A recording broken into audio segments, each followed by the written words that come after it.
নমস্কাৰ সকলোকে পুনৰ এবাৰ স্বাগতম জনাইছো ডিজিটেল ফেক্টৰ অন্য এটা ভিডিঅ' লৈ আৰু আপোনালোকে হয়তো সকলোৱে গম পাইছে যে ৰাছিয়া আৰু ইউক্ৰেইনৰ মাজত এখন যুদ্ধ চলি আছে আৰু মই আজি আপোনালোকৰ কাৰণে লৈ আহিছো ইউক্ৰেইনৰ আটাইতকৈ ধুনীয়া 10খন ঠাইৰ বিষয়ে আৰু এই ঠাইখন আগতে বহুতো ধুনীয়া আছিল আৰু আজি হয়তো এই ঠাইখন ধ্বংসস্তৱত পৰিণত হ'ব পাৰে গতিকে মই আপোনালোকক দেখাব বিচাৰিছো যে আজি যিকেইখন ঠাই ধ্বংসস্তৱত পৰিণত হৈছিলে সেইখন ঠাই আগতে কিমান ধুনীয়া আছিলে গতিকে ভিডিঅ'টো প্ৰথমৰ পৰা শেষলৈ সম্পূৰ্ণৰূপে চাই থাকিব আৰু যদি ভিডিঅ'টো চাই ভাল পায় এটা লাইক কৰিব আৰু চেনেলটোত নতুনকৈ সোমালে ছাবস্ক্ৰাইব কৰি ৰাখিবলৈ একেবাৰে নাপাহৰিব তেনেহ'লে বলক আজিৰ ভিডিঅ'টো আমি আৰম্ভ কৰোঁ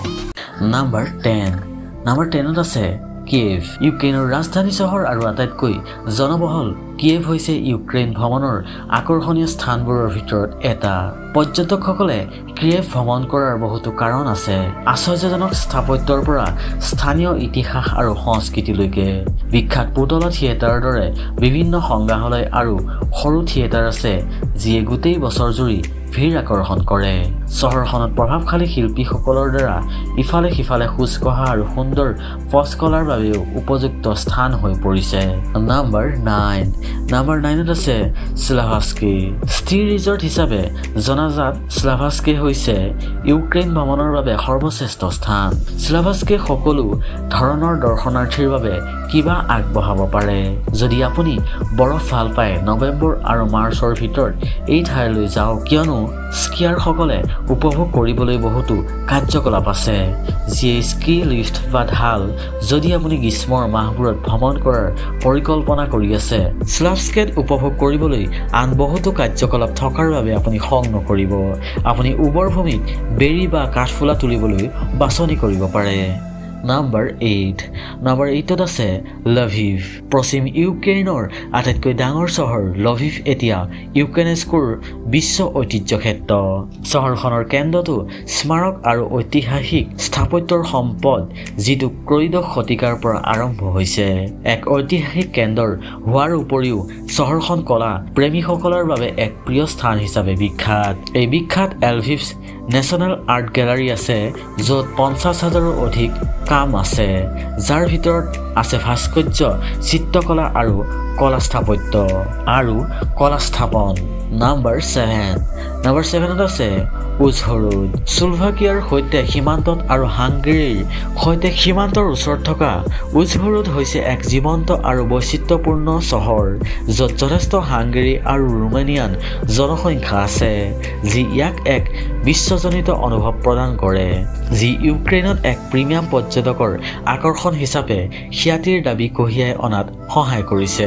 নাম্বাৰ 6ত আছে বাকুটা পুডিলিয়া অঞ্চলৰ বাকুটা গাঁওখনে কিয়েভৰ চেণ্ট এন্থনীৰ নেতৃত্বত অৰ্থডক্স সন্যাসীসকলে নিৰ্মাণ কৰা বিখ্যাত গুহা মঠৰ ঘৰ ভূগৰ্ভস্থ গুহাবোৰ মঠটো দ্বাদশ শতিকাৰ পৰা আৰম্ভ হৈছে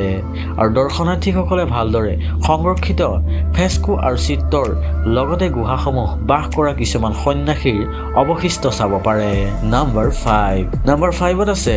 চেৰনিভছি কাৰ্পেথিয়ান পৰ্বতমালাৰ আধাৰত অৱস্থিত চেৰনিভছি চহৰখন ইয়াৰ মনোনীত ইউনেস্কো বিশ্ব ঐতিহ্য ক্ষেত্ৰৰ বাবে আটাইতকৈ বিখ্যাত যি এতিয়া ৰাষ্ট্ৰীয় বিশ্ববিদ্যালয় ঘৰ আৰু বাইনেষ্টাইন আৰু ৰোমানেক্স শৈলীত নিৰ্মিত কৰা হৈছে চেৰনিভছি স্থাপত্যকলা ভিনেয়াৰ দৰে বুলিও কোৱা হয় যাৰ ফলত চহৰখনৰ কিছু অংশ বৰ্ণনা কৰিবলৈ লিটিল ভিনেয়া নামটো পোৱা যায় নাম্বাৰ 4ত আছে চেনিহিভ এইটো ইউক্ৰেইনৰ আটাইতকৈ ধুনীয়া গন্তব্য স্থানসমূহৰ ভিতৰত এটা দেশনা নদীৰ পাৰত পৰিপাটিকৈ বহি থকা চেনিহিভক প্ৰায় সমগ্ৰ ইউক্ৰেইনৰ আটাইতকৈ প্ৰাচীন চহৰ বুলি কোৱা হয় যি 7ম শতিকাৰ পৰা ইয়ালৈ ভ্ৰমণ কৰে যাৰ ফলত ইয়াত ভ্ৰমণ কৰাটো সময়ত ঘূৰি অহা ভ্ৰমণৰ দৰে অনুভৱ হয় ইয়াক দেশৰ কিছুমান আটাইতকৈ ধুনীয়া অট্টালিকাও আছে নাম্বাৰ নাম্বাৰ 3 আছে মাই হৰুল। হৰুল নদীত পোৱা মাই ৰোড মূলতঃ এটা নিদ্ৰাহীন স্পা চহৰ যি ইয়াৰ ভূগৰ্ভস্থ প্ৰস্তাৱনাত পোৱা খনিজ গুণাগুণৰ বাবে বিখ্যাত হৈ পৰিছিল। হজমৰ সমস্যা উন্নতি কৰিবলৈ সামান্য নিমখীয়া পানী খাব পাৰি বা এনে কেইবাটাও দাগ আছে য'ত দৰ্শনাৰ্থীসকলে গা ধুব পাৰে। যদি আপুনি সাঁতুৰিব নিবিচাৰে তেনেহ'লে আপুনি হৰুল নদীৰ পৰা নাও বা পেডেলো উলিয়াব পাৰে। নাম্বাৰ 2ত আছে পলাটাভা। পলাটাভা ইউক্ৰেইন পৰ্যটকৰ বাবে এক ৰত্ন। অষ্টাদশ শতিকাত কচাক আৰু ৰাছিয়ান জাৰ পিটৰ একৰ মাজত হোৱা এক কিংবদন্তি যুদ্ধৰ বাবে ই গভীৰ সামৰিক ইতিহাস থকা এখন চহৰ হৈ পৰিছিল আৰু সেই কথা মনত ৰাখি এই চহৰলৈ বাকী থকা সামৰিক ধ্বংসৰ শেষবোৰ চাবলৈ আহে আৰু ইয়াৰ ভিতৰত আছে গৌৰৱৰ স্তম্ভ, অক্টোবৰ পাৰ্ক আৰু পালাটাভা যুদ্ধক্ষেত্ৰৰ সংৰক্ষিত এলেকা। নাম্বাৰ 1ত আছে অডেছা। ইউক্ৰেইনৰ তৃতীয় বৃহত্তম চহৰ। অডেছা হৈছে এক সাগৰ বন্দৰ যি পৌৰাণিক কৃষ্ণ সাগৰৰ পাৰত অৱস্থিত। এতিয়া এক গুৰুত্বপূৰ্ণ বাণিজ্য চহৰ। দৰ্শনাৰ্থীসকলে বালিময় সমুদ্ৰতীৰ, কেমেণ্ট বতৰ আৰু জিলিকি থকা পানীৰ বাবে ওডেছালৈ আকৰ্ষণ কৰে। বিশেষকৈ লাঞ্জেৰন ব্ৰিজ সূৰ্যৰ উপাসকসকলৰ বাবে এক উপযুক্ত স্থান। আৰু আজিৰ ভিডিঅ'টোত এই 10খন আটাইতকৈ ভাল লগা চহৰৰ বিষয়ে আগবঢ়ালোঁ আৰু এই চহৰ বা এই ঠাইখনৰ বিষয়ে চাই আপোনালোকে কেনেকুৱা পালে কমেণ্ট ছেকশ্যনত গৈ কমেণ্ট কৰি জনাব একেবাৰে নাপাহৰিব।